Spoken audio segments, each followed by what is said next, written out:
We gather here tonight in service to the city of Nacogdoches. We are grateful to city staff and the work that they do on a daily basis, and to our citizens who volunteer their time and talents in a variety of ways. As a council, may we be honest stewards, and may our work tonight be blessed with insight, understanding, and wisdom. Help us to represent all members of our community and to conduct ourselves in a spirit of cooperation and deliberations and the decisions that will impact our city and our citizens today and in the future. Amen. Amen.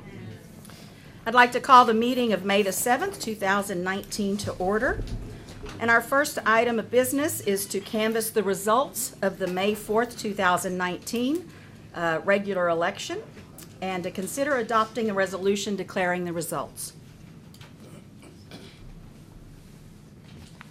Good evening, Mayor and Council. I'm Jan Vinson, your City Secretary. Item number 2 on the agenda is to canvass the results and to adopt a resolution declaring the results. All of you received via email the canvass report showing the election results, which were: for Mayor, Jeff Willoughby received 2.61% of the vote. Shelley Brophy received 64.04% of the vote. Matt Moore received 33.36% of the vote. For Council Member Northeast Ward, excuse me, Ricky Lee Hurd Willoughby received 21.20% of the vote. Garth Hens received 50.68% of the vote. Jordan Johnson received 28.13% of the vote. For Council Member Northwest Ward, Amelia Fisher received 69.21% of the vote. Matthew Gallagher received 30.79% of the vote.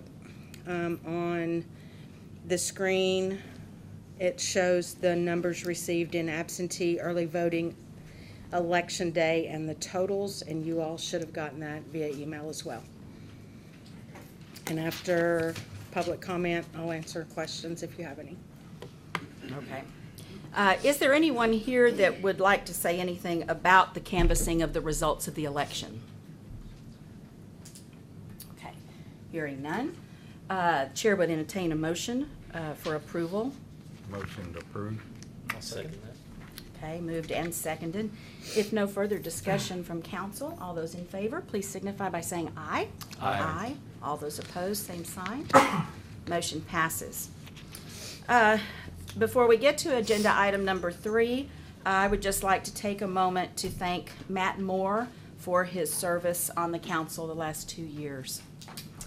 So now, agenda item number 3, we'll be administering the oath of office to the newly elected city council members. Mayor and Council, Jan Vinson, City Secretary. Excuse me. Mayor Brophy, if you would come down and we'll do your oath of office. If you'll just raise your right hand and read the oath. Do I say in the name? Or just I? Just I. I, Shelley Brophy, do solemnly swear that I will faithfully execute the duties of the office of City of Nacogdoches Mayor at Large of the state of Texas, and will, to the best of my ability, preserve, protect, and defend the Constitution and laws of the United States and of this state. So help me God. Congratulations. We'll sign that afterwards. Okay. Councilmember Hens?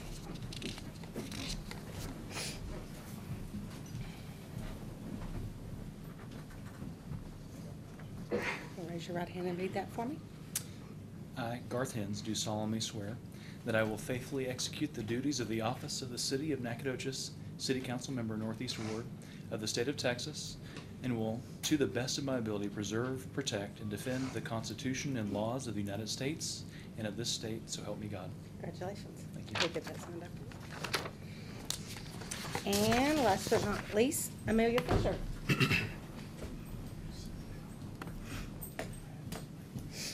You can just put your stuff down if you want.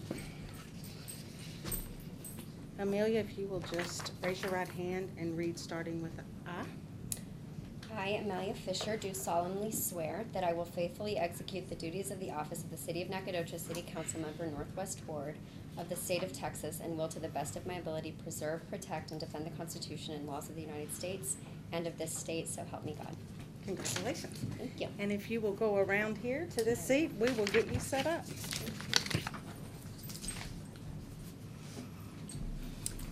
I'd like to acknowledge the other people that did step up to run for office, and acknowledge Jeff Willoughby, Jordan Johnson, Ricky Lee Willoughby, and Matthew Gallagher, who also ran for office. It takes time, energy, and courage to put yourself forward and to take on the responsibility of local government. Congratulations, Thank you. Councilman Hens. Would you like to say a few words? Certainly. Absolutely appreciate the trust that our voters have put in me, and I'm really excited about the next 2 years. We've got a lot of good things going on in Nacogdoches. There's certainly plenty of room for improvement, and I'm eager to help be a part of that. So thank you for trusting me. Thank you. And welcome and congratulations to you, Councilwoman Fisher. Do you have anything you would like to say? I am really happy to be here to see this level of civic engagement at my first meeting, and excited for what's to come. Thank you. Okay, thank you. Okay, well, let's go to work. Let's see. First, we have agenda item number 5, and that we will present the Mayor's Committee on People with Disabilities Accessibility Award.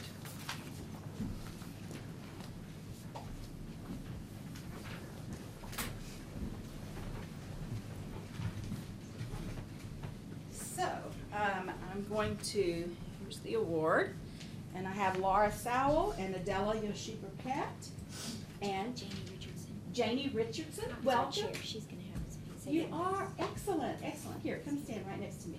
Yes. I'm glad you're here, Janie. You want to tell us a little bit about this award?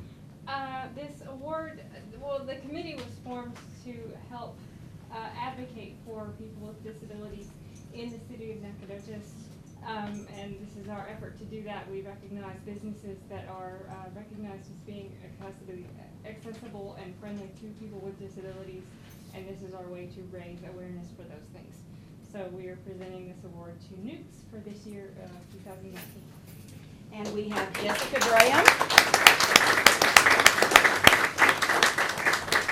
General Manager of Newts. Thank you so much. And did you want to say anything? We're very honored. We just wanted to make the freshest, best food in all of Nacogdoches for everyone, just everyone. Service dogs, dogs on the patio, don't tell the health department. And so we're very, very pleased. Thank you so much. Thank you so much. I appreciate it. Thank you. Okay. And if you all will wait here for a photograph that they like to take, and if all the council would join me down here for the photograph, please. Yes, sir. Yes. Oh, here, you need to hold this. Yours to hold.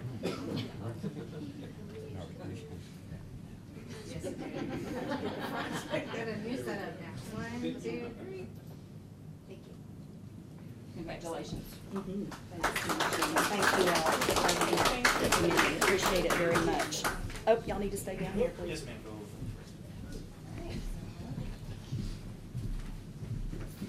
Okay, our next item is the Travel and Tourism, it's Travel and Tourism Week, and we have a proclamation. Sherry, would you like to join? Sure.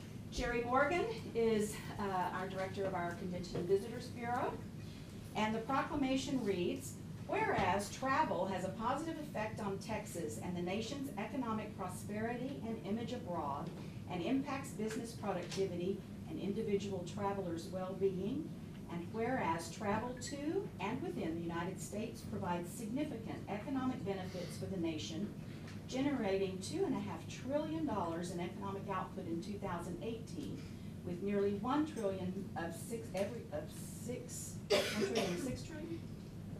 spent directly by travel. $1 trillion of $6 spent directly by travelers.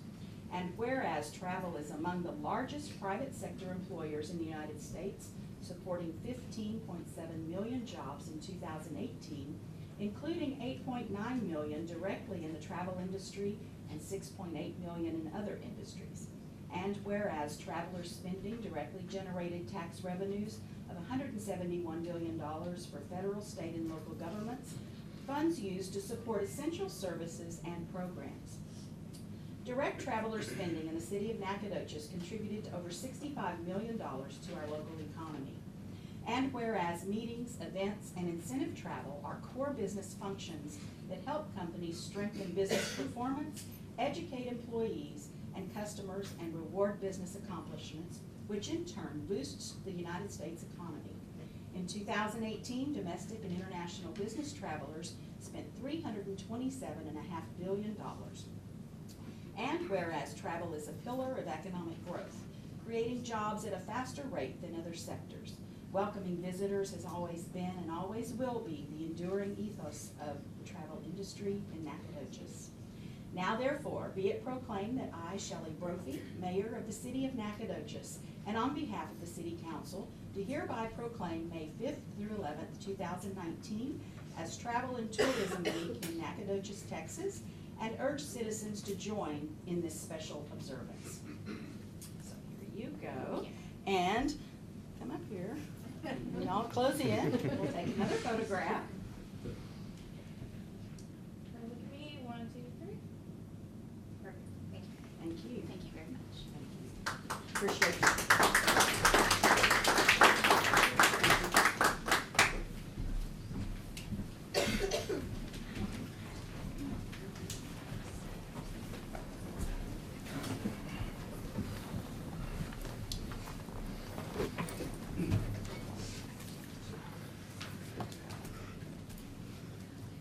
Okay, we now have agenda item number 6, which is open forum.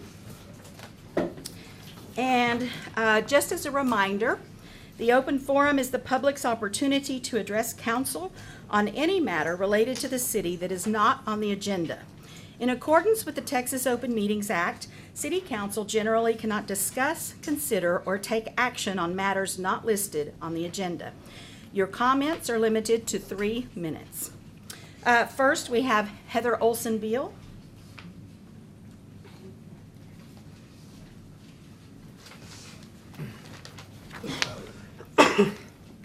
There's a timer right there in front of you. Oh, good. I thought I wouldn't have one. Okay. Yeah, Start no. me. No. Okay. Go right ahead. As an SFA professor, a parent of 3 teenage and young adult children, and as a community member, I am gravely concerned about the incident of police violence that took place at the Verge several weeks ago. As a parent of 2 college students, I feel this incident particularly, as I believe there is an implicit trust we place in the institutions and the communities to which we send our children. I have 1 at UT in Austin and 1 at Rice in Houston.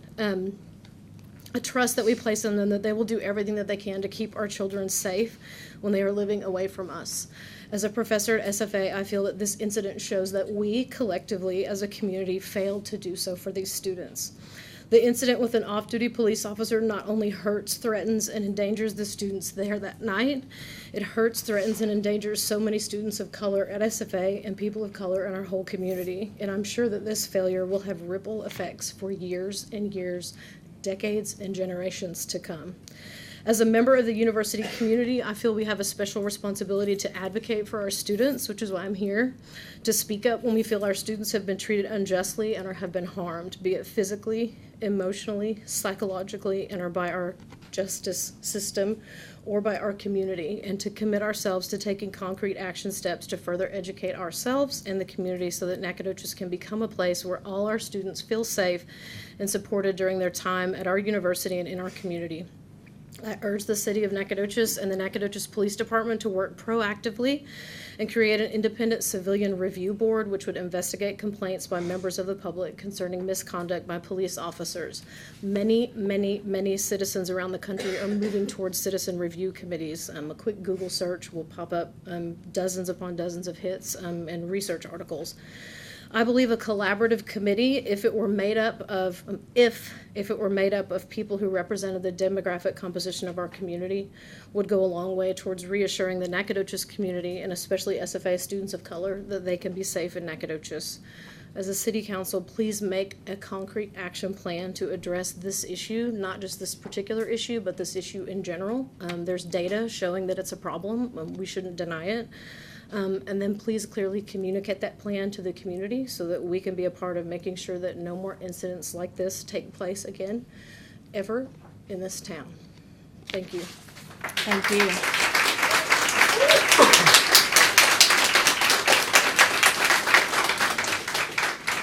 We now have Reverend Dr. Jeff Hood. Is he here?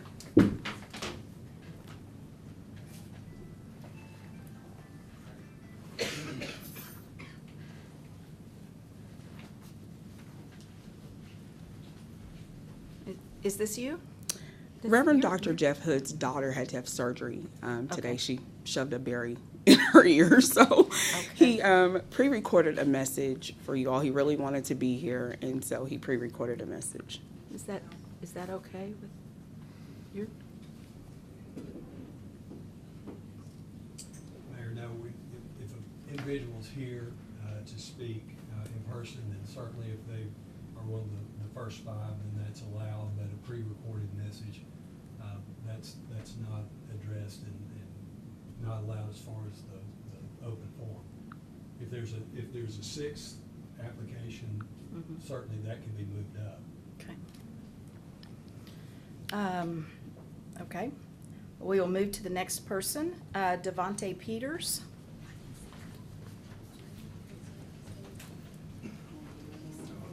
Hi, welcome. Hello. Hello. Hey, so yes, my name is Devontae D. Peters. I came all the way from Dallas, Texas, you know what I'm saying? I just so happened to be running for Dallas City Council. Election was on the 4th, Saturday. Unfortunately, I did not win, but I would have been sitting in y'all's shoes in Dallas had I did win. So I understand the level of influence that you have as city council members on not only the police departments and their behavior, the police chief, and just the idea and the the outlook on this city has. So a lot of people, are concerned. I came all the way from Dallas, Texas to see what's going on, to address you guys. And I just would say that this doesn't make people who come from outside the city, outside of y'all town, it doesn't look good. And especially if y'all don't do anything and y'all just sweep this under the rug, like I think Sister Olsen said, this would have effects that'll last for generations and generations. And we already know that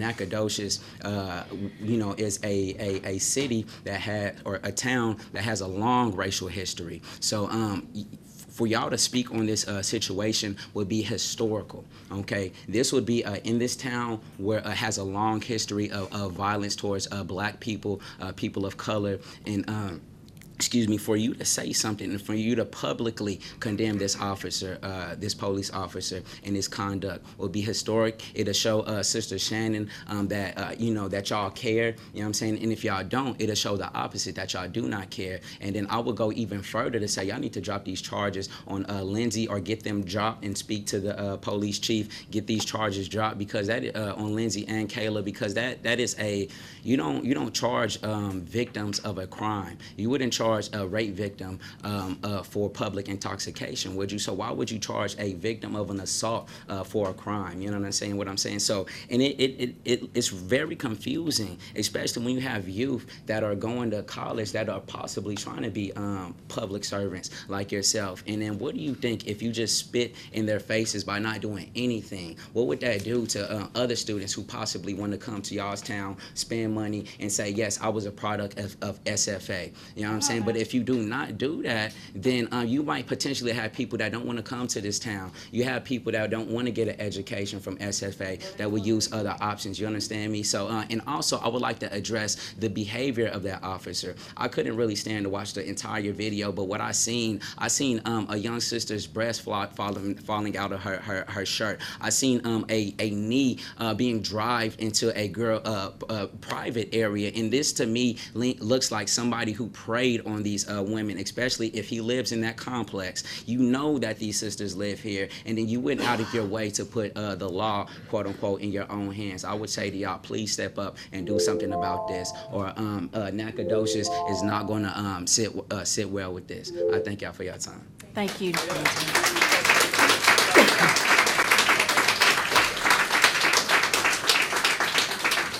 We have Kim Cole.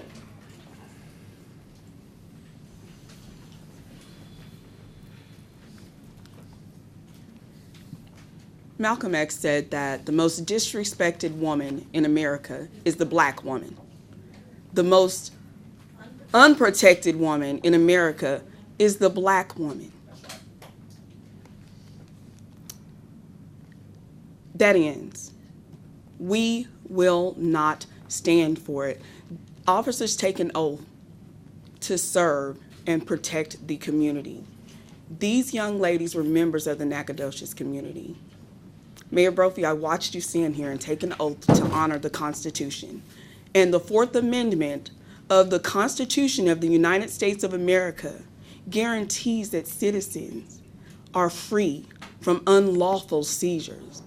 And it protects against the use of excessive force. You have a problem. All of you new members of City Council have something to deal with. A grown man threw a girl on the ground for doing nothing but trying to save her friend. You have a problem, Mayor Brophy, and it needs to be addressed today. Because Jeff Hood couldn't be here, I will read what Reverend Dr. Jeff Hood had to say.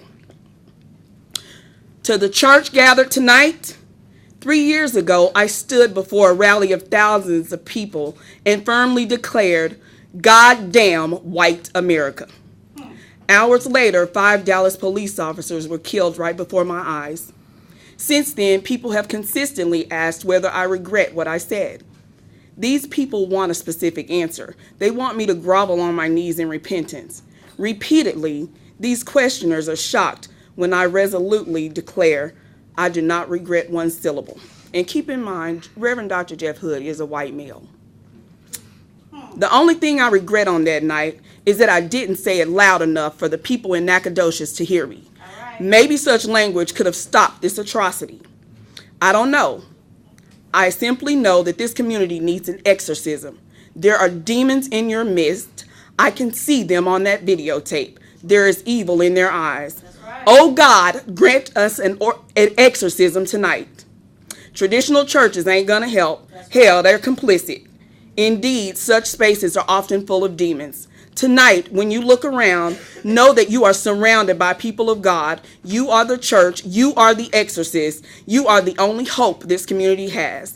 Rise up, leave your chains behind, for our God is marching on. And one more thing, God damn white America. Amen.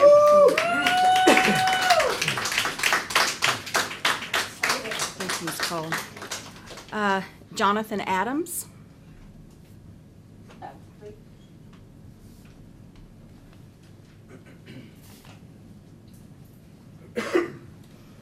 Good evening. Mayor Brophy, members of the council, my name is Jonathan Adams. I am the president of the Nacogdoches Boys Youth Baseball Association. I'm here today to publicly thank you and some other folks within the city for the light project. I'm a little bit past due on this, but the demands of running a baseball season and keeping up with my own 2 kids has kept me pretty busy on Tuesdays. So I want to start by thanking Mr. Jeffers for recognizing the importance of getting the lights fixed and back on. I'd like to think that without his support, it never would have reached your desk. Also, Brian Bray, I'm sure this is something he hoped he could work his entire career without having to deal with. It was a nightmare for him. We worked a lot together. He kept the lines of communication open, and he did us a really good job. Also, the city staff at the Parks Department, I don't think anybody realized how much of a challenge it was to run a baseball season 2 years in a row without lights. It caused us we could only play one game a day. We had to play days that we wouldn't normally play, so the guys at the Parks Department were having to work extra hard to keep the fields prepped and ready to go more days than normal. So we had a lot of patience out of our parents, creative scheduling, and managed to make it through, and good luck with the weather. If the weather had been like it was this year, I don't know that we would have had success. So everybody's work on this and everybody's approval of this, I know it was a very big expenditure and a big commitment, but this is a commitment to the youth of our city. Our goal is, of course, to play baseball, but at the same time, we probably have around 100 parents or adults that volunteer helping coach these teams. And our goals are to teach sportsmanship, hard work, teamwork, and we get to do that through the game of baseball. So it's more than just turning on lights on a field. There's 500 this year, 500 plus kids out there playing, and if you haven't had the opportunity to come out some evening and see, the lights look great. And like I said, I just wanted to publicly thank everybody that was involved in this very much. Thank you very much. We are moving now to agenda item number 7. And items to be removed from the consent agenda. So the chair will entertain a motion for approval, or if anyone would like to remove something, please let us know. I'll make a motion we approve the consent agenda. Second. Okay, moved and seconded. We approve the consent agenda as presented. Who streets? Our streets! Who streets? Our streets! Who streets? Our streets! We don't get it. Shut it down! We don't get it. Shut it down! We don't get it. Shut it down! We don't get it. Shut it down! If we don't get it, shut it down! And we will be back. Our street! Who street? Our street! Who street? Our street! Who street? Our street! What do we want? Justice! What do we want? No! What do we want? Justice! What do we want? No! Who streets? Our street! Who streets? Our street! Who streets? Our street! Who streets? Our street! No justice! No peace! No justice! No peace! No racist! Police! No racist! Police! What do we want? Justice! What do we want? What do we want? There is a motion and a second for the approval of the consent agenda. If there is no discussion, all of those in favor, please say aye. Aye. All those opposed, motion passes. For our regular agenda, agenda item number 9, consider the ordinance of the City of Nacogdoches, Texas, adopting and approving reserved personnel policies and procedures as listed.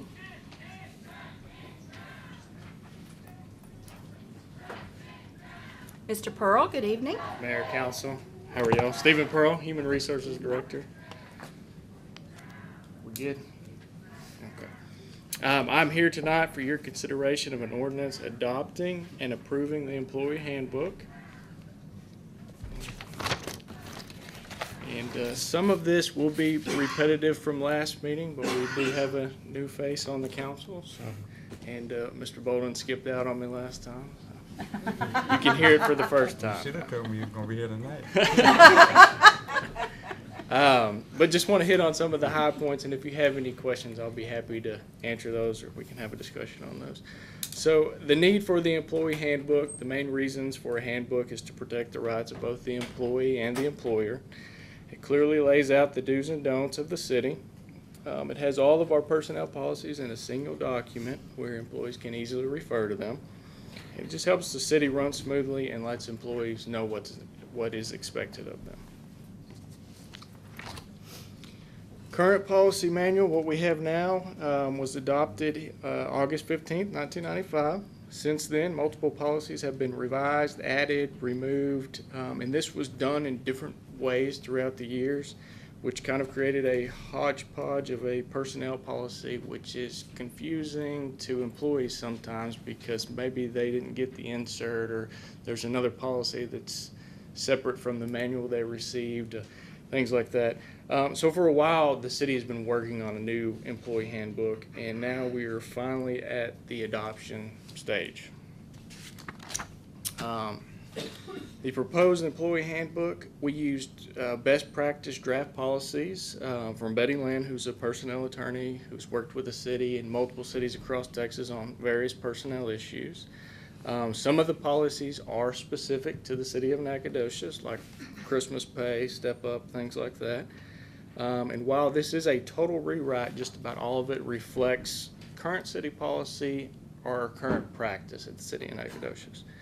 The ordinance will adopt and approve the proposed employee handbook and allows the city manager the ability to amend, change, adopt, interpret policy, which is a best practice for council manager forms of government.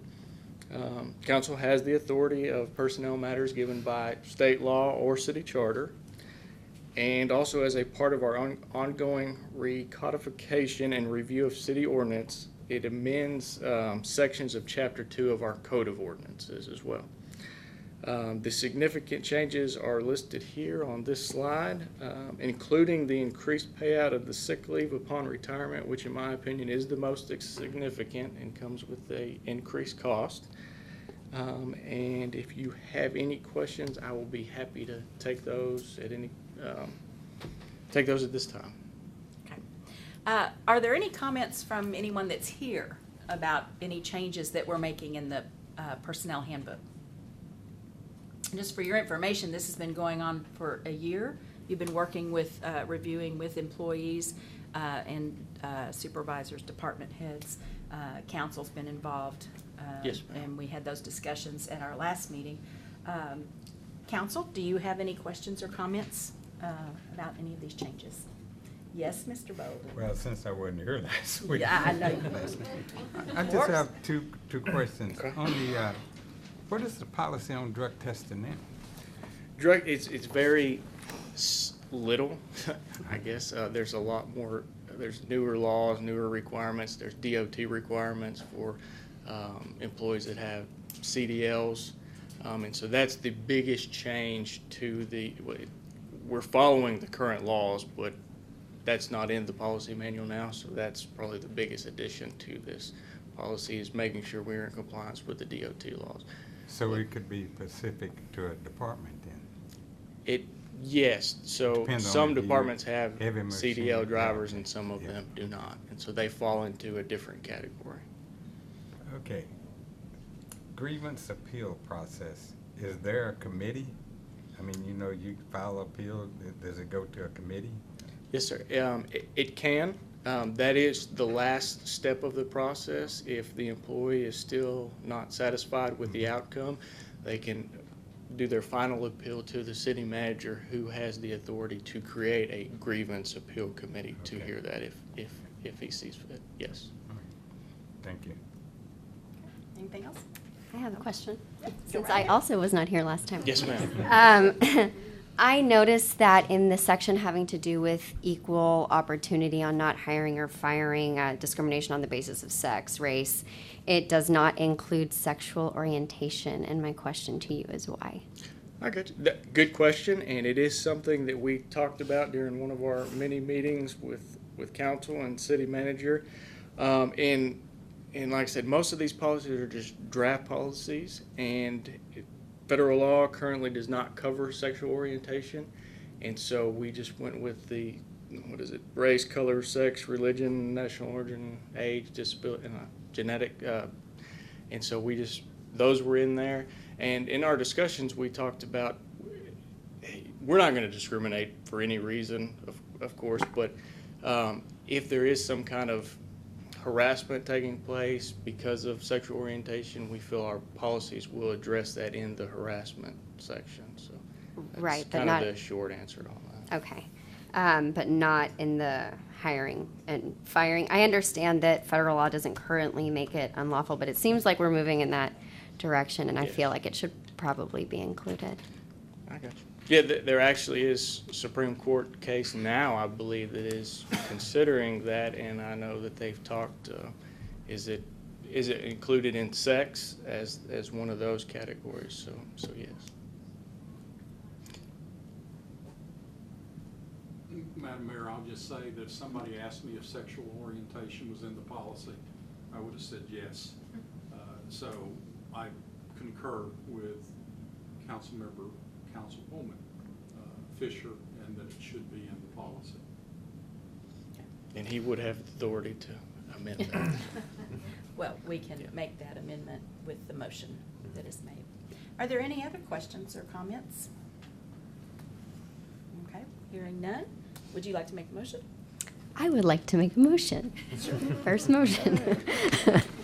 To amend the personnel policies to include prohibiting discrimination on the basis of sexual orientation. Please, in section 1-08. Okay.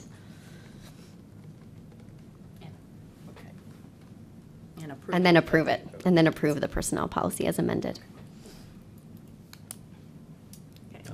Second that motion.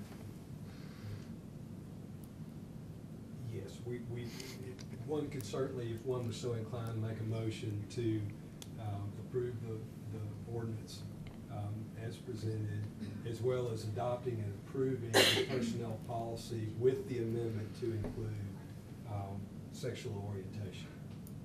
Okay, well, y'all take care of that.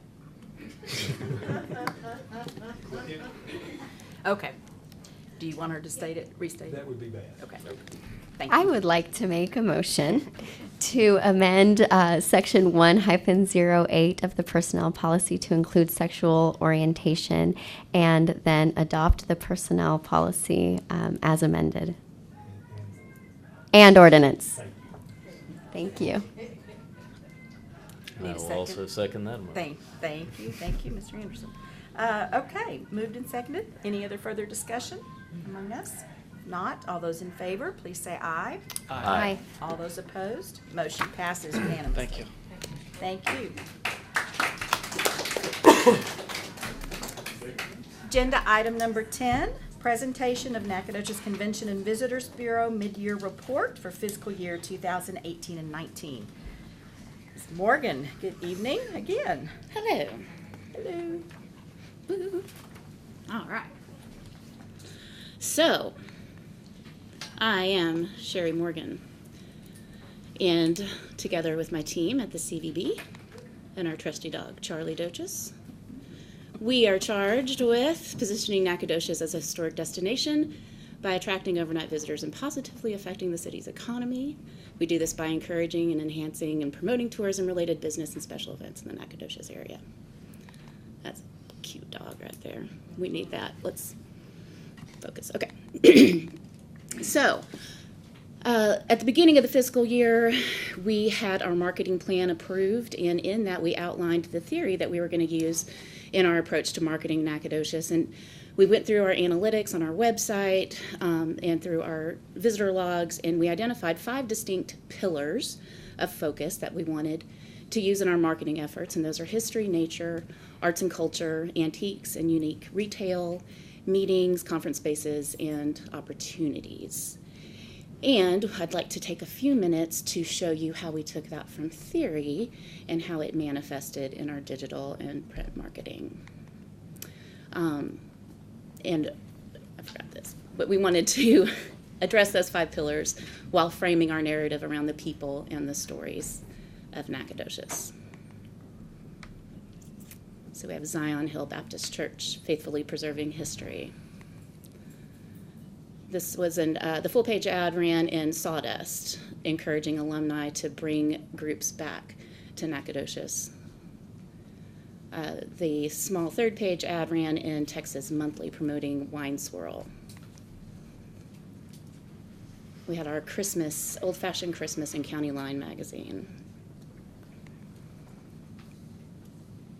Wanted to lift your spirits. We focused on our micro-distillery, our brewery, our tasting room, and our winery. Blueberry Festival for the freshest fun, all using the great campaign that the Hancock Agency created for us. We have a knack for that. And remember when long Sunday drives were a thing? This was an effort to capitalize on a meetings market that we already had, but we wanted to leverage the traffic that we already had, and go after some more groups, car groups, to bring them in. Positioning ourselves as a retreat, a corporate retreat for larger companies in the Houston, Dallas, and our surrounding metroplex areas, and focusing on our live music. Azaleas, and unique shopping outside of the big box. So our forecast for the remainder of the fiscal year, we still have another third-page ad presence in Texas Highway, 2 more third-page ads in Texas Parks and Wildlife, placement of the CBV promotional video that you'll see here shortly, on website and social media, and where we can afford on television. We'd also like to use the remaining 6 months of our fiscal year to explore radio advertising. We'll be transitioning for our upcoming fiscal year from single brochure literature visitor guides to a magazine style, a more editorial style, to consolidate the several brochures that we have. And then additional digital marketing efforts that are handled with the Hancock Agency and our contract with them. So, world premiere, except for one sneak preview to a transfer orientation group and my mother.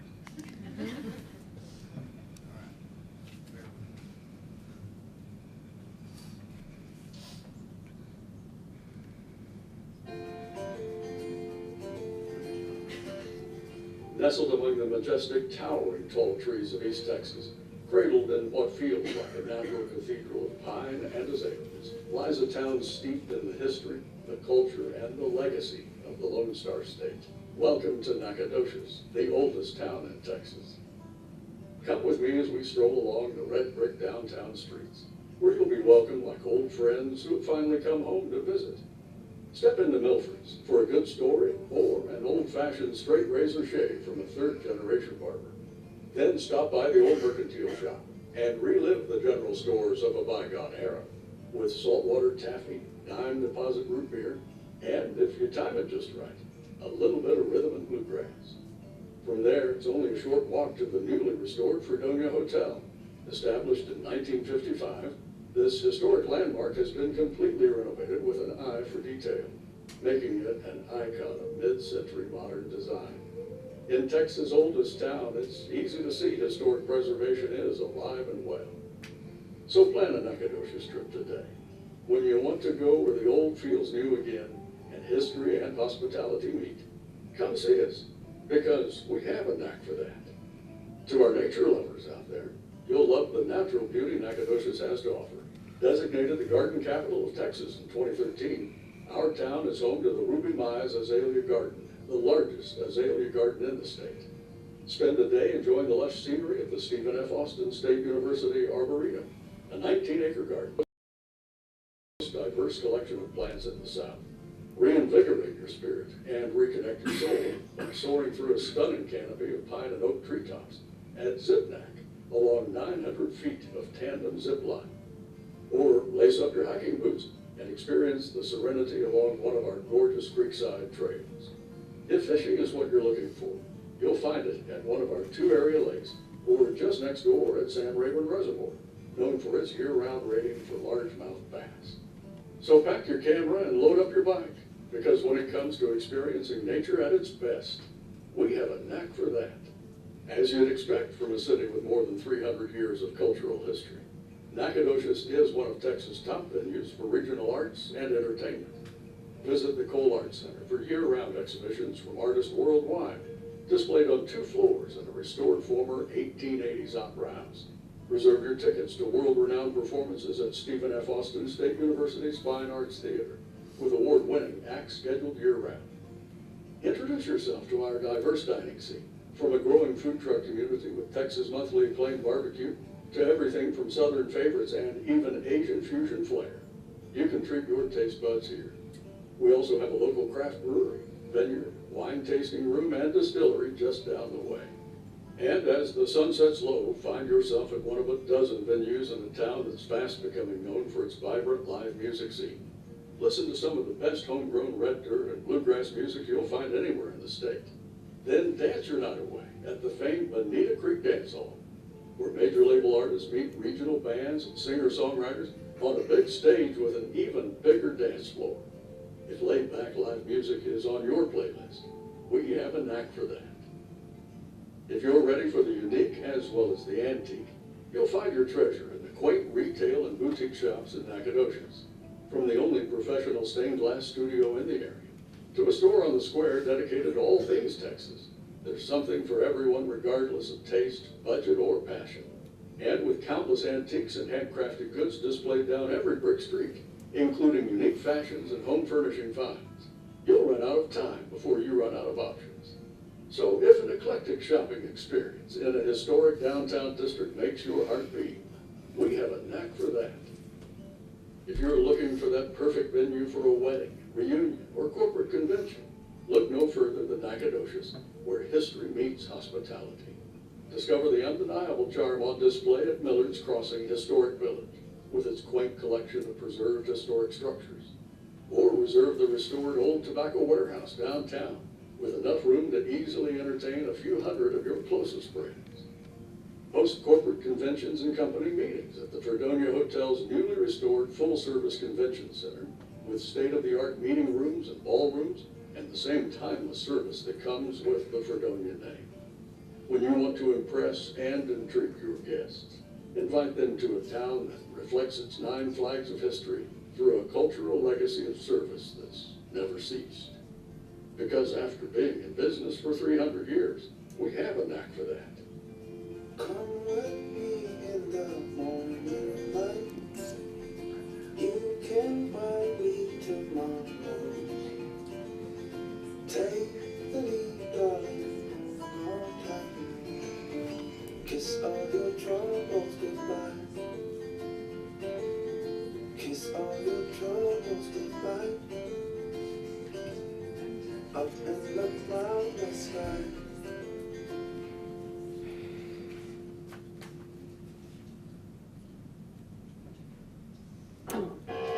After a 2000 drop, we arrived. That's completely not part. Oh, good. And then we That's super. Okay.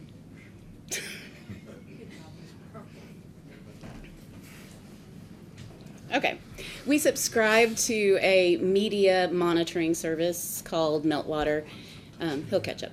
And what it does is it goes out and it finds all of our earned and owned media mentions. So owned are things that we've pushed out there, earned are things that other people are saying to us. And the company provides us with quarterly social media reports, and it kind of just gives us a forecast of how we're doing, what the narrative about Nacogdoches is out, and where we need to fill in the gaps, maybe where things are not making media mentions that we would prefer. Maybe some things are holding places of things that we would rather see in there, or where we're really hitting the mark and we're doing well, and then we can decide to double down our efforts or expand or where to go from there. So it sort of gives us a good vantage point of how we're doing and where we need to go. So I'll breeze through these. There's a lot of pretty pictures. What was indicated is that the volume of our mentions decreased by 8%, and that was to be expected because in the last fiscal year, we were just blasting content out there whenever we had it. And we knew that we were going to see a slight dip because we've moved to a more prescribed plan of attack in our media efforts in narrowing it down to those 5 pillars. So this was to be expected. Key topics that came up in the first quarter: Stretchy R, 9 Flags Festival, and the arrival of Coach Colby Carthel. So what this tells us really is just the strength and the power that is Stephen F. Austin, and the potential that is there to really hit the mark and help bolster the university and their athletics program, but also providing a different asset to the tourism industry through promotion of the football team. And our Christmas celebration, Amy Mahaffey and her Main Street crew, they do a phenomenal job, and it has reached statewide acclaim.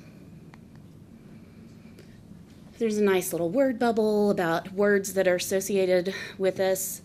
57% of the mentions came from users with known location in the U.S., which leaves 43%, if my math is correct, that came from outside of the United States. And that's one thing that I think surprises people, that a city of our size can attract be such a huge international draw in interest. This is moving into the current quarter. You can see we had over 3.4 million Twitter impressions. What we learned from this is our focus has been primarily on Facebook. We haven't really been giving much attention to Twitter, but now we see where we have a lot of power there in using our Twitter platform, and so we've decided to focus more attention on that, not give up any of the ground that we've gained in the use of Facebook, but just to start to diversify. They monitor our social buzz and our social sentiment. There was a decrease, which again, that was to be expected. And again, some key topics. So again, this might be a good example where there are things holding a place that maybe we would like to replace with other things, but keep the Blueberry Festival. Our male users are increasing, and that's always good. And you can look at the word cloud there. You can see Texas, since we are the oldest town in Texas, SFA and Axum, and the hashtags. So on our website analytics, these are impressive because the blue indicates brand new people. These are unique brand new users that have never been to our website before. That accounts for about 75% of our website traffic, and so that's really good news. The bottom pie graph shows, again in blue, these are people those are organic searches, so they actually physically had to type in Nacogdoches, Texas. It wasn't a link that they clicked on, and so that's all really good news. I don't have my glasses on, but this is really impressive too. But this shows, the upper left quadrant shows countries that are hitting us, and it's the United States, obviously, but then France and then Canada, maybe India. Then the next one is by region. In the lower left is visit by city, and that shows us how we are hitting our drive markets. And then lastly, the last quadrant shows the pages that they're focused on. So our main page obviously gets the most hits, but they're immediately going into our events page to see what's happening so that they can capitalize on what to do in town when they're here on a visit. We had other marketing efforts as well. We created 4 different selfie doors where we repurposed old doors, made a selfie station. Spirit Outfitters helped us vinyl wrap them using the marketing campaign that Hancock created for us, and those are stationed throughout the city. There's one on campus, there's one on the trails, there's a few downtown, and people can come and check them out for events. It was featured at Earth Day. That's where that picture was taken. But again, it just helps us push out, give people an avenue and a platform to help market us. We also went through Texas A&M AgriLife Extension Office Texas Friendly program. So our entire staff is now certified Texas Friendly. We created a video studio in our downstairs basement. We took advantage of Pilgrim's Pride. Around Thanksgiving, they had an excess of staff that wanted to volunteer. We brought them in and they helped clean out our entire basement. We were able to isolate a standalone video studio that's available for groups to come in and use, and for us to capture testimonials as we need them so that we can help build up and curate our video content. One of those assets that we have been able to create in the video studio is a feature called Friday 5, where right now it's Stephanie and I, we would love anybody else really to come in, but we give our suggestion of 5 things to do that coming up weekend in Nacogdoches. So that's been proven to be very successful. We've had 3 or 4 so far. And Stephanie is working on a blog. I've been turning my attention to our online reviews. These are 2 of our most recent. We have a 4.5-star rating on TripAdvisor. And I've been going through the backlogs and responding to reviews that have been posted just to add a personal touch and let them know that we appreciate the choice that they made in choosing Nacogdoches as a destination. Then we've also been exploring, we still have a huge part of our demographic, they're just not comfortable using online reviews, so we're trying to find different trackable methods to capture their reviews as well. Our sales department check-in, to date, this fiscal year, 6 months in, we've laid hands on 40 groups. 2 of those groups were lost business. And the net estimated economic impact tops $2 million of those groups coming in. And one way that we have been successful in this is through our community partnerships. So we're working very closely with the Exposition Center and the groups that are coming through them and help servicing them, and really highlighting where we can with the Fredonia and our other hotel partners, where we can fill in on servicing the groups that they're seeing. We've partnered with Stephen F. Austin with the Alumni Association, for Beer and Bites, with the city for military fly-in potentials, with the library and the Dias de los Muertos, and reaching out to different businesses such as Splash Kingdom and area restaurants to create summer packages so people can come in and get a great value and further entice them to bring their family. We've also sort of reinvigorated our relationship with the El Camino de Real de las Tejas region. We just recently, last weekend, participated in the Sale on the Trail, which is vendors that have sale items from Natchitoches, Louisiana, all the way through to Nacogdoches. So we had people that came to Nacogdoches first from Natchitoches and shopped their way back, and then we had people that did just the reverse. So, our hotel occupancy. Our first quarter was really strong. Our second quarter has seen a little bit of a dip, as you can see. January, we were down 6%, or 0.6%, sorry, over January of last year. February was 4.1, and March was 5.3. This is according to Smith Travel Report, which is another vendor that we go through. It does not include the Fredonia Hotel. They have taken themselves out of consideration in the Smith Travel Report as they build in these first few years. But their numbers, I don't have them in the report, but their numbers are really strong. And we don't have April's yet. They come in the 20th of the month after, so we don't know how April was. I would anticipate that it would be stronger just because we had a really strong Azalea Trail. So you can see for the running 12 months, we're still ahead, 4.4%.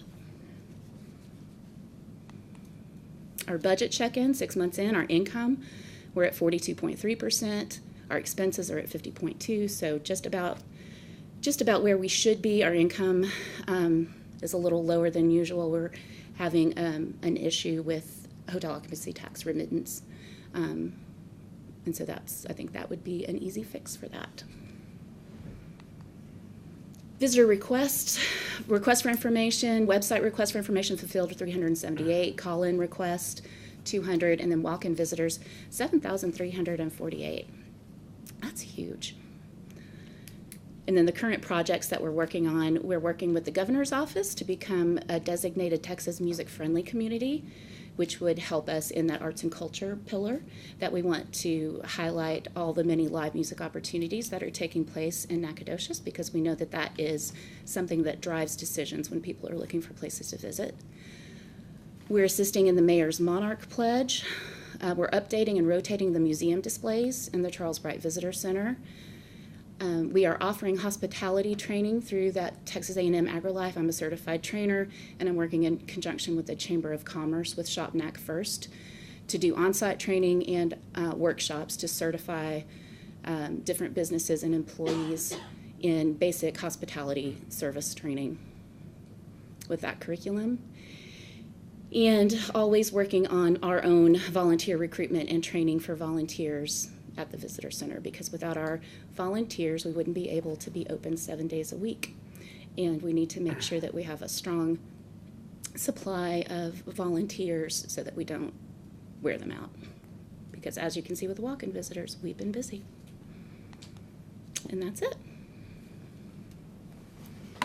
Thank you. Is there anyone here that has a comment to make about this presentation? Yes. Hi, I'm Denise McDonald. My name is Denise McDonald. I'm kind of a little concerned about the video. It doesn't show anybody of color up there. I made a note of And that. that's, yeah, okay. That's my only concern. Okay. Okay. Gotcha. Okay. Thank you. All right. Anyone else? I also share that concern. Okay. Thank you, Ms. Riggs. Yes, come on up. I'm Carrie Lemon. And yeah, I just kind of want to expand on that a little bit, that I do think, I know you put a lot of work into that, and it's really great to see all the great things in Nacogdoches, but showing the diverse culture that we have here, and particularly being able to focus on some of the activities that we have that will also reach out to different cultures. I mean, we do have Cinco de Mayo, we do have Juneteenth celebrations, we just have a lot of diversity, and I didn't see any of that in there, and would like to see us make sure that we reach out. I know that in the tourism business and in the environmental education business, that reaching into diverse populations is really the direction that everybody is moving, so we need to be sure that we are keeping up with that. Thank you very much. Anyone else? Okay, council, questions and comments? Certainly. The hospitality training you mentioned, do you offer that to local businesses as well? Yes, and it's free. What does that look like, if you mind me asking? It's a curriculum that's set forth by Texas A&M AgriLife Extension, and it's based on 6 hospitality habits. The program itself is about 2.5 hours. We can do it in 2 if we really press it, but 2.5 hours gives us enough time for processing and discussion. That's a great service. Thank I you. appreciate that. Thank you. Well, I have one question. Looking at the video, the majority attractions of elderly, 40s on up. Did I misread that? Or else for locals, it was either for the elderly or the locals. Well, I think there was a fair amount spent on, especially in the outdoor segment, on walking the trails and fishing that I think is probably maybe overarching and could reach into different demographics. Well, do we, I mean, we can't ask people their ages, but, you know, just by looking, is the majority of visitors from out of state or out of country? Well, we know from the visitor profile that was done before my arrival here that our median, our typical visitor is a female 45 and up. Now, how they arrived at that, I'm not sure of what metric that they used. I can tell you just from my vantage point in the visitor center, we do just naturally attract, we're a heritage tourism destination, and that particular interest level is just leans more towards an older set. But that's not to say that there's not plenty to do for millennials, and I think that's where, when we focus on live music and on our libations and on the food scene, I think that's where we start to have more offerings for a younger demographic. Yeah, because it states in the video several times, the oldest town in Texas. And contractually, if you look at the contract between the city and the CVB, we are contracted to market ourselves as the oldest town in Texas. So we use equally the oldest town in Texas and Texas Starts Here, because there was a focus group that decided Texas Starts Here delivered the same message, maybe without aging it up, as my kid would say. But I would like to see more entertainment, concerts, arts and cultural geared toward younger. And when I'm saying younger, I'm talking about in their 20s and 30s. duly noted. And again, I'd like to point out, I mean, that was a 5-minute video. So I think it's a first world problem that we have, that we do have so many offerings that we kind of have to cherry pick the best ones. I'm really proud that we were able to capture the relevancy of the Cadwin exhibit that was at the Cole Art Center. I think that speaks to our roots, and maybe not as topical of an underrepresented group, but certainly one that is important to our history. So, I mean, there are things, and I'm really proud of the mention to the entertainment that's offered on the university, because that really is world-class entertainment that the university is paying for, that we get to promote as our own. So, and I just scratched through my note, since someone else had brought it up already, about, there was nothing mentioned about African-American heritage, community-wise, anything in that video, or in literature that I've seen. Duly noted. Thank you. Do you have anything? Okay, so you've made some notes? Yes, ma'am. I would like to, the information was very good, but we can't really study it and see it. So could you send us a digital copy of your PowerPoint? Yes, ma'am. So that we could, I mean, I would love to read and see some of those, the reviews and your responses. I know I can go online and do that, but I can't see your data numbers. And I would be curious to see some of that. I'm happy to do that for anybody that would like that, or if anybody would like to schedule some time to stop by, we can go one-on-one and go through the information. We really do have some powerful tools, especially in the media monitoring. We could input the Nacogdoches election and get a sentiment score. It'll go out there and get every mention of the Nacogdoches election. So it really is a powerful tool that is open, but I will certainly forward, if everybody would like it, I can forward the deck to everybody, and then also the different clips of the video. We have the 5-minute version, then we also did a 1 minute, a 30-second, and then each pillar is broken out into its own so that we can use them in television and in social media. Okay. Well, really, I mean, the highlights that you had there are fine. It's just to be able to actually see all that information would be good. Yes, ma'am. Okay, terrific. Thank you very much. Thank you so much. Appreciate it. Okay, we're moving to, let's see, number 11, receive Nacogdoches Economic Development Corporation semi-annual report. Hello, Ms. Philpott. How are you tonight? I am well. How are you? Doing well, thank you. I'm going to try not to talk too long tonight. I have my trusty timer to keep myself on track tonight. I saw those numbers, so I'm going to... It has to be big so I can see it. I'm here tonight to give you a brief report, just a snapshot of the last 6 months of activities, and kind of remind you about what NEDCO does. Oh, I'm sorry, I forgot to remind everyone I'm Larissa Philpott. I am the president and CEO of the Nacogdoches Economic Development Corporation, and I am also your economic development director. So tonight we're going to do just a brief snapshot. I hope to work with all of you in the coming months and weeks to develop our work plan for the next year.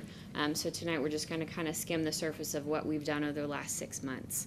And also do just a refresher course on what is economic development. I know a lot of you have seen this before and we've been through this before, but I think it's always good to just kind of remind ourselves of exactly what it entails, because when we think about economic development and what we see in the media, it's the big splashy stories, it's the Amazons, and it's not necessarily all of the boots on the ground work that happens every day. So I just want to take a minute to talk about that. On this previous slide here, we see what is economic development. It's all of these things on this slide. It's built of both community development and business development. Community development is talking about, do we have an engaged leadership? Are the people who care about economic development active in our community? And I think I can answer that question with a resounding yes. The structure of NEDCO and the way that it is a membership-based organization that has public and private partners really means that that's always true here in Nacogdoches, and we're very lucky to have that. NEDCO is a really great conduit for community leadership too. We have a great group of leaders that come to our NEDCO board meetings, and so it's a nice way to be a conduit between the city and the county, and our public partners to our private businesses. The membership model also means that the participants have a stake in the activities of NEDCO. So if you pay to play, then you are also actively engaged in your community. You're actively engaged in the economic development and what's happening. Social infrastructure is a big piece. Are our schools and hospitals and social structures functioning? That's not something that folks always associate with economic development, but there's systemic issues that can greatly affect economic development. Just in the last couple of weeks, I was at a forum to talk about affordable housing, And that was something that I was deeply engaged in as a city planner, and it hasn't left my mind. It's an important piece of our economy, and so we continue to work on that. Workforce development. I think probably everybody in Nacogdoches has heard me talk about the need for more workforce development and how important that is to the health of our area, and it continues to be one of our top priorities. And also infrastructure development. And this is not just utilities but we focus on a lot here at the city. It's also our water and sewer utilities, but it's also our internet utilities, our electric utilities. Encore has done a great job of reaching out to me recently to talk about where we see potential future economic growth and potential development, and so they can focus their resources in certain areas, and so it's great to see that coordination. And this also includes transportation infrastructure. We are working hard to advocate for I-69, and so that is a big piece of that physical infrastructure. So the other half of economic development is what we all know and love as business development. Entrepreneurialism is so vitally important to Nacogdoches. I say this all the time that we have an entrepreneurial spirit here. It's just in the blood of our businesses here in Nacogdoches.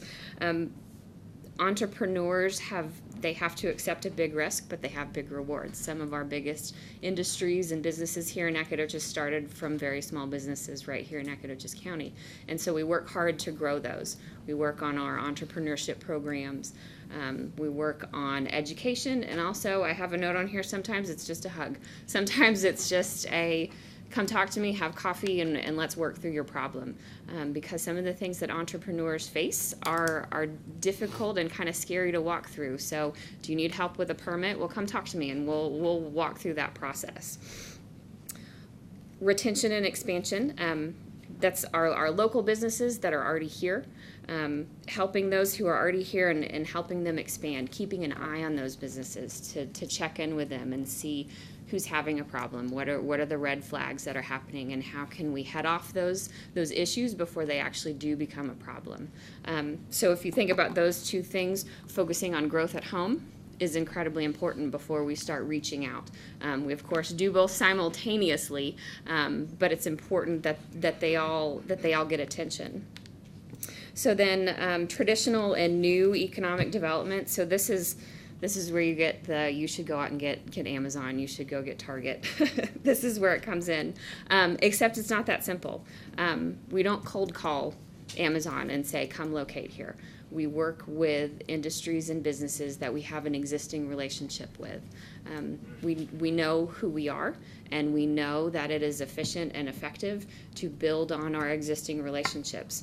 So if someone has a supplier, an existing business here in town has a supplier that they have a great relationship with, we're going to build on that relationship. Or if there's an SFA alumni who wants to move back home and come back to town to start a business, and we know that happens quite a good bit.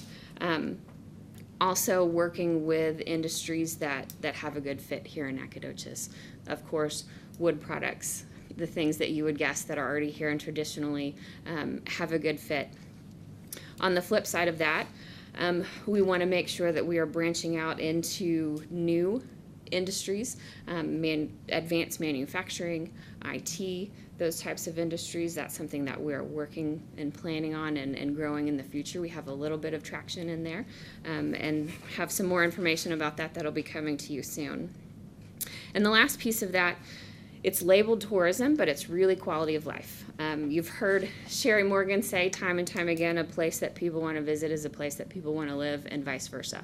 And so we never forget that piece when we're doing economic development, that we can bring jobs, but we've got to make sure that those jobs are the jobs that we want and need in our community, and that it supports what we have as our vision for Nacogdoches. So just a little bit about some of our specific activities. These are our 4 hot topics for this last year, and they will continue to be for the next foreseeable future.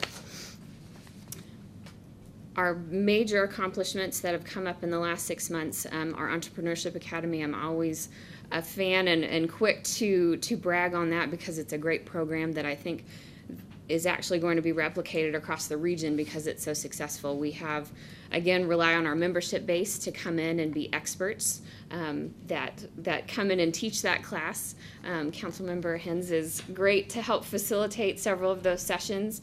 And it's really neat to see somebody like Ron Collins come in and take time, volunteer his time to come in and teach entrepreneurs and encourage them to start businesses here. In addition to that, we've got the Governor's Small Business Forum, which is coming up on August 15th. That should be a great event to bring state resources to Nacogdoches County, to offer those experts from across the state to our local entrepreneurs so that they can learn. And that is interesting and neat because we get to set the topics for that. They don't come to us and say, this is what we're going to teach. We get to tell them what's most important to Nacogdoches. As far as business attraction goes, we have several major projects that are under development, and I'll be bringing you some more information on that soon. We've had just in the last 6 months at least 20 business starts. Those are a little difficult to track sometimes, but I know for sure we've had at least 20. Something that I think is neat is several of those have been food trucks, and that is business growth that can be directly tied to this city council's action. You adopted food truck ordinances that made it easier for them to locate here in Nacogdoches, and we've seen just an explosive growth in that industry. And we've also seen several of those trucks start to look for permanent brick and mortar businesses, brick and mortar buildings to move into. And so I think that's a great testament to the vision that you had in adopting those ordinances. And it's just a great Nacogdoches story. Our business and retention and expansion program is going strong.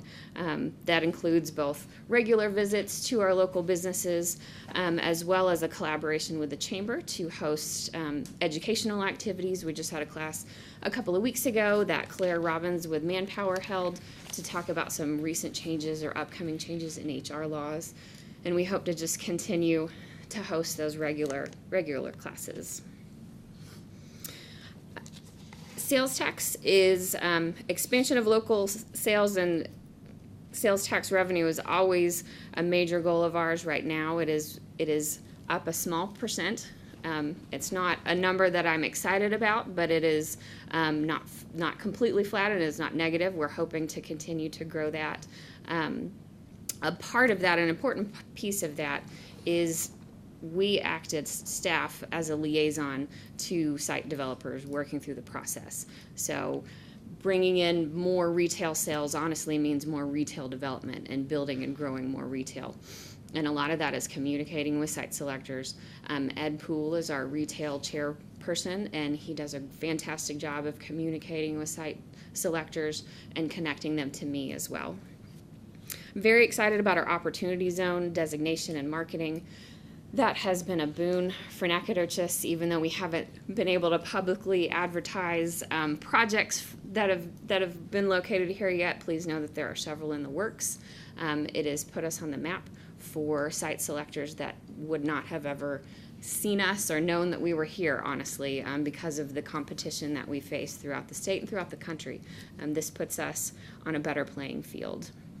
DebtCog is a strong partner of NEDCO, and they are working on finalizing their broadband study. As you may remember, broadband access is an important issue for NEDCO. It is difficult to develop a business when you don't have good internet access, and so we have worked with DebtCog on the broadband study, also worked with DebtCog on some state legislation to make the expansion of broadband easier. The NISD bond election passed with heavy support of NEDCO members who understood the importance of public education and the importance of the technical education to our future workforce.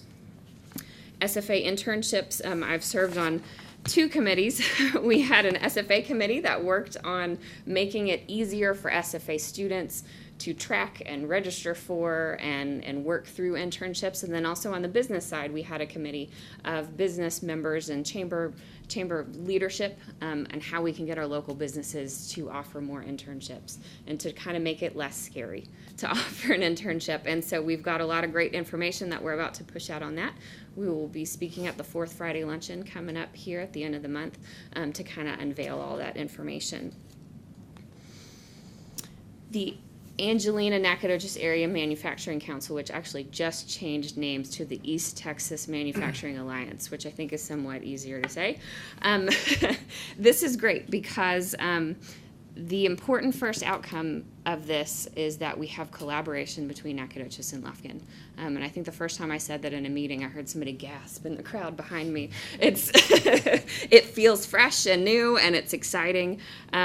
I've been working very closely with the Chamber and the Lufkin EDC on this project. We've seen manufacturers in the two counties that have never worked together before actually call each other and source each other for parts and for recruitment efforts and things like that. Their big goal right now is very much aligned with NEDCO's goals of an educated workforce. They are very focused on educating our existing workforce that live in our two counties in the surrounding region so that we don't have a recruitment problem. Many of our manufacturers are having difficulties recruiting, and part of that is because of low unemployment. Part of that is because the workforce might be lacking the skills that these employers need. And so we can solve the recruitment problem if we solve the technical training problem and keep our folks here at home. We have entered in the 4th year of our Kiwi grant with SFA. Mary Frances Bradford does a great job of administering that grant. It's a fun collaboration. And I mean, who gets to say that they get to work on Kiwis and technical training and factories all in the same day? But just to remind you, this is a collaboration for SFA to produce a new commercial crop. We are a very heavy agriculture county. It's easy to forget that when you work in manufacturing and retail and things like that. We try very hard to remember our base is agriculture, and so this could be quite an important crop to Nacogdoches County in the future. Last but not least is I-69 advocacy and planning. It's vital to our economic growth. We're advocating for the completion of the project. We can't give up that advocacy. We have to keep going back and asking for continued funding, continued planning, continued development, as well as we need to continue to plan ourselves for a responsible and effective development that results from I-69. It's coming, and so we need to make sure that we're prepared for the development that comes because of that. Just a little bit of statistics, and in the long report that you should have gotten in your packets, all of these numbers are in there, but our median household income is up. We still want it to be higher than it is. We want to make sure that we're recruiting high-paying jobs, but it did increase this last data year faster than it did in the state, so that was good. Our unemployment rate is very, very low. It's actually getting a little too low, and that is a thing that we are concerned with. We need to work on recruitment to get folks to here to work the jobs that we have. There is such a thing as unemployment that's too low. Employers need choice when they're employing folks. There's a little bit of transition time when people change jobs, and so all of that is reflected in our unemployment rate. Our percent below poverty has decreased, and that one also decreased faster than the rest of the state, so that's a great indicator. Our sales tax I talked about just a moment ago. And then also our growing collaboration, that we continue to grow our relationships within the region. So throughout this report, I say we, and that means our very talented staff, Mary Frances Bradford and Ashley Morgan, who are here tonight. Also our very dedicated members of NEDCO represented tonight. I believe Chairman Gary Stokes is here, and I think I saw Joe Max Green and Robert Haberly. Several others wanted to be here tonight, but Stan Cisco trumped me and took a lot of folks to his reception, but they all wanted to thank you for your support of NEDCO, and I look forward to working with you in the future. Okay, can you hold on just a minute? Is there anyone here that has any comments? No? Okay. Council, questions and comments? Sure. Larissa, you and your ladies do a wonderful job. I appreciate it. I think one thing that would have been helpful for me going in 2 years ago would be to line out the differences between the different types of EDCs. You've got your New York cities that are throwing billions of dollars of potential incentives out there. And I think one thing that we've got going for us is we have a really bought-in community. Mhm. So landowners, business owners, to show up to a Wednesday or a Thursday meeting is pretty impressive because you have Mhm. people that genuinely care that much about the community and are willing to step outside of their normal day-to-day work schedule in life to help piece things together. And as I've been doing individual efforts just with our board and some of our wholesalers and things, trying to do that, it's really interesting to see that's what a lot of these companies value is how long would it take to us for us to actually get traction in your community? Is this going to be just like Houston or Austin? And I can smile and say, absolutely not. I can't throw $5 million at you, but Right. we can absolutely bring the right people together in the right room. And that's a big strength that we have. So I think Absolutely. even tooting that horn more than we do would be good. Absolutely, and I appreciate that. I can say that when we speak, one specific example, Lee Container on South University Drive, they could locate in many places. When we've asked them, why are you in Nacogdoches? They said, because we like the town. We like that we have an engaged community. We like that the business leaders are actively involved. We like that we can walk into City Hall and get an appointment with anybody we want to.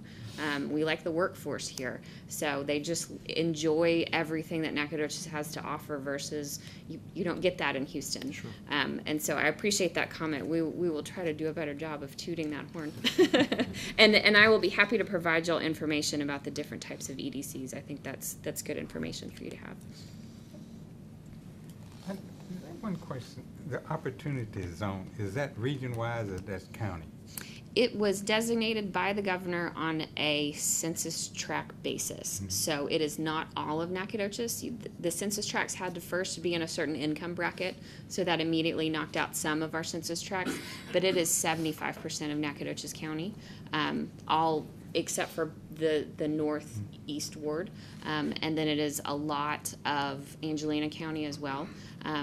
A large portion of East Texas was designated, so we're excited about that. Do we work with other EDCs in the region as a whole? We do. We work through our Texas Forest Country Partnership, which is our regional economic development organization. We are strengthening our relationship with Angelina County.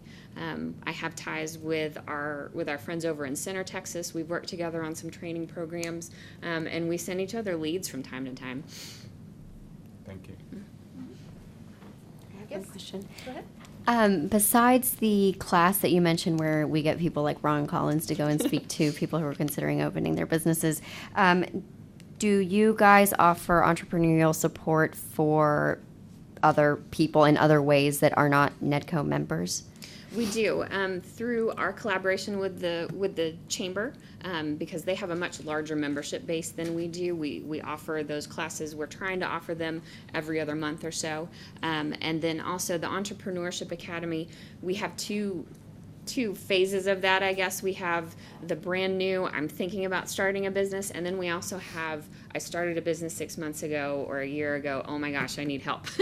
So we alternate years on teaching those classes. That's something I would like to expand upon, though. We'd like to do even more of that and have even more classes and training. And somewhat related to your question, and I just wanted to touch on this because I didn't earlier, associated with opportunity zones, we've also seen a new group in Nacogdoches that is interested in capital funding, and that is strongly related to entrepreneurial issues.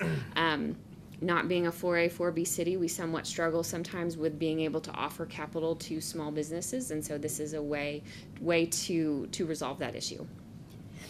For just a follow-up, through that academy that you're talking about, is there any sort of continued support? Are you guys available, even if that business or those people aren't NEDCO members, are you guys available for continued guidance, advice beyond the program or the academy? Absolutely. Our NEDCO members say that the rising tide lifts all boats, and so anybody that knocks on my door or calls is going to get the same assistance that everybody else does. We're here to answer questions and to help them through the process. Okay. Anything else? I noticed your website's really good. Thank you. That Miss Morgan's doing. Yes. Mrs. Morgan's doing. very good job. You get sort of caught up in it and engaged, and it leads, one click leads you somewhere else, and all of a sudden half an hour's gone by, and you still haven't finished the whole website, but it is really good and very easy to use. Thank you. And tell us what's happening tomorrow. Tomorrow is our open house. It is Economic Development Week. We have to compete with Travel and Tourism Week and Think a Teacher Week, and Right. but we're having an open house we're trying very hard to take off some of the mystique of NEDCO as far as not being a community organization. We're here to help everyone. We want people to come in and talk to us. Our office is located right here in City Hall on the second floor. So we'll, in the afternoon, be there. We're there every afternoon, but we're there tomorrow with some snacks, and want people just to come by and say hello and meet us and talk to us about projects and ideas. Terrific. Enchiladas? No enchiladas, I'm sorry. We'll have cookies, though. Okay. Thank you very much. Thank you. Agenda item number 12, consider renewal of agreement between the City of Nacogdoches and the Nacogdoches Economic Development Corporation for economic development services. Mr. Jeffers. I apologize, I was quarreling with Mr. Pearl. Madam Mayor, City Council, first, congratulations to Madam Mayor, Councilmember Hens for your re-election, and welcome and congratulations to Councilwoman Fisher. I'm confident you're going to do great things for the community. The contract renewal that you have before you tonight is primarily housekeeping. This contract served one purpose, and that was to extend fringe benefits to the NEDCO employees. Your city attorney worked very closely with the Texas Municipal Retirement System. They had some thresholds that had to be satisfied, or NEDCO employees would not also serve as city employees. So from a technical aspect, the NEDCO employees are city employees, and they're ultimately responsible to the city council via the city manager. But we're very fortunate that we have a seamless relationship with the NEDCO leadership, and we work hand in hand, and we don't quibble about whether or not they're city employees or NEDCO employees. They are officially contracted to NEDCO, and NEDCO is responsible for their salaries. And so you can see that that's a little bit over $250,000 a year that they reimburse the city, which is salaries and fringe benefits. At any point that the city is not satisfied with the relationship, or if NEDCO's not satisfied with the relationship, the contract may be terminated with the appropriate notice, and we return to the way things are, and the NEDCO employees would cease being city employees, and therefore they would no longer be receiving fringe benefits from the city. Madam Mayor, I'll be happy to answer questions after public comment. Thank you. Is there anyone here that has any comments to make about this relationship? No? Council? Questions or comments? You don't know what I mean. When this was proposed and put together, it was to save something like $20,000 or $30,000 if memory serves of corporate overhead. Is that correct? By moving NEDCO to the city offices, that was part of it, and we asked that the city be recognized for that contribution. Sometimes people ask, well, why is NEDCO in City Hall? That doesn't seem appropriate, but in reality, since the majority of the economic development corporations, the EDCs in the state of Texas, are 4B cities and they receive sales tax, they're a city department and they're in City Hall. So we're not doing anything that a majority of the cities throughout the state is doing, but we're not charging NEDCO rent, is where that additional savings to the NEDCO organization came from.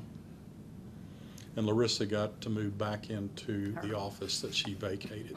That's what this was all about. Any other questions? Okay. Then Chair would entertain a motion for renewal of the agreement. I'll make a motion that we renew the agreement between the City of Nacogdoches and the Nacogdoches Economic Development Corporation. Second. Okay, moved and seconded. If no further discussion, all those in favor, please say aye. Aye. All those opposed, motion passes. Thank you all for attending tonight. We are going to be going into executive session. It is now 7:04. And so hope you have a rest of a good evening.